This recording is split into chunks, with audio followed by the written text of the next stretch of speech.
ஒரு சப்ஸ்கிரைபர் நச்சுன்னு 5 கொஷின்ஸ் கேட்டிருக்காங்க. அவங்க கேட்ட கொஷின்ஸை ஒன்றா சொல்லி அதுக்கான பதில்களை சொல்கிறேன். Question number 1. இங்கு மிக்சி கிரைண்டர் ரிப்பேர் செய்து தரப்படும். இங்கு மாவு அரைத்து தரப்படும். இங்கு சுடிதார் தைத்து தரப்படும். இந்த மாதிரி கடைகளில் ஏன் போர்டு வச்சுருக்காங்க? நாங்கள் மிக்சி கிரைண்டர் ரிப்பேர் செஞ்சு தரோம், நாங்கள் மாவு அரைச்சி தரோம், நாங்கள் சுடிதார் தைச்சு தரோம். ஏன் இப்படி வைக்கல?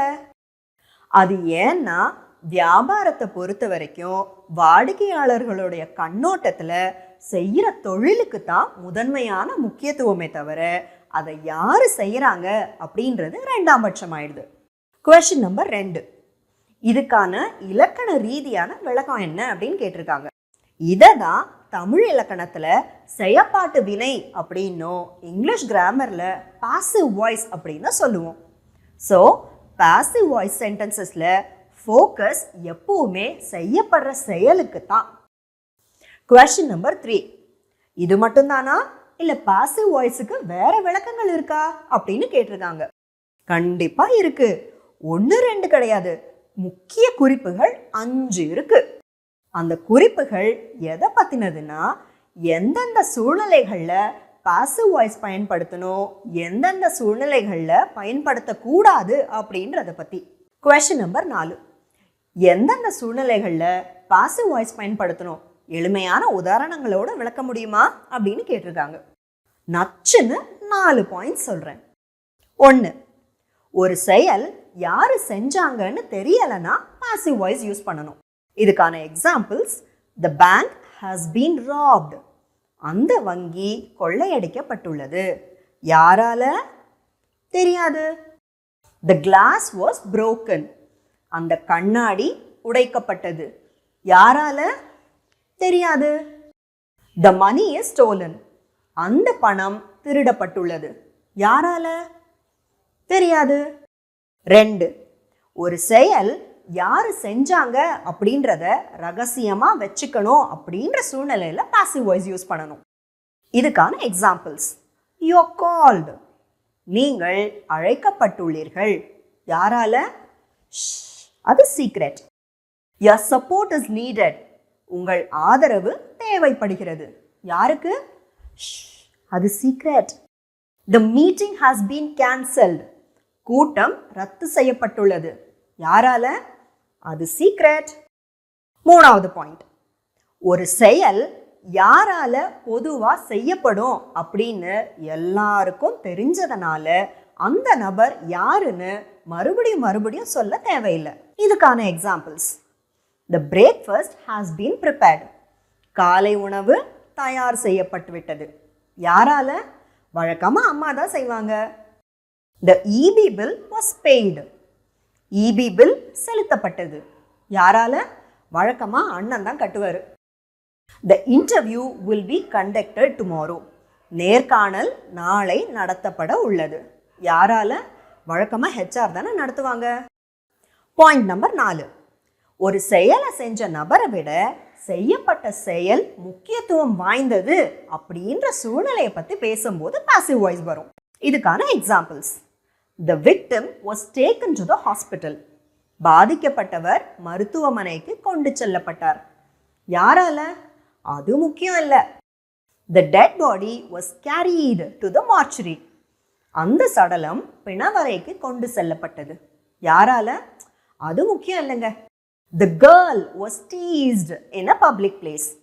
பொது இடத்தில் அந்த சிறுமி கேலி செய்யப்பட்டாள். யாரால? அதுவா முக்கியம்? கடைசியா கொஸ்டின் நம்பர் 5. எந்தெந்த சூழ்நிலைகளில் பாசிவ் வாய்ஸை விட ஆக்டிவ் வாய்ஸ் பயன்படுத்துறது நல்லது, எளிமையான எக்ஸாம்பிள்ஸோட சொல்ல முடியுமா அப்படின்னு கேட்டிருக்காங்க. லீகல் டாக்குமெண்ட்ஸ் எழுதும்போது, ரிசர்ச் தீசிஸ் எழுதும்போது, ரெஸ்யூமேக்கு கவர் லெட்டர் எழுதும்போது, லீவ் அப்ளிகேஷன் எழுதும்போது, மொத்தத்தில் எங்கெல்லாம் செயலை செஞ்ச நபருக்கு முக்கியத்துவம் கொடுக்கணுமோ அங்கெல்லாம் ஆக்டிவ் வாய்ஸ் யூஸ் பண்ணுறது நல்லது. இதுக்கான examples: doctor Abdul Kalam conducted that research. The CM presented the report. Mr. Sundar Pichai designed that software. இப்படியெல்லாம். என்ன ஃப்ரெண்ட்ஸ், இப்போ உங்களுக்கு புரிஞ்சுதுங்களா? இலக்கணத்தை வாழ்க்கையோட தொடர்பு படுத்தி கற்றுக்கிட்டா நீங்களும் கிராமர் மாஸ்டர் தான். உங்களுக்கு இன்னும் தெளிவாக புரியணுன்றதுக்காக சில குவிஸ் கொஷின்ஸ் பின்னாடி கொடுத்துருக்கேன். அதை பாருங்க, எடுங்க, உங்களுக்கு இன்னும் தெளிவாக புரியும்.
ஏதாவது டவுட்ஸ் இருந்ததுன்னா எப்பவும் போல கமெண்ட்ஸில் கேளுங்க, நான் எல்லாருக்கும் பதில் சொல்கிறேன்.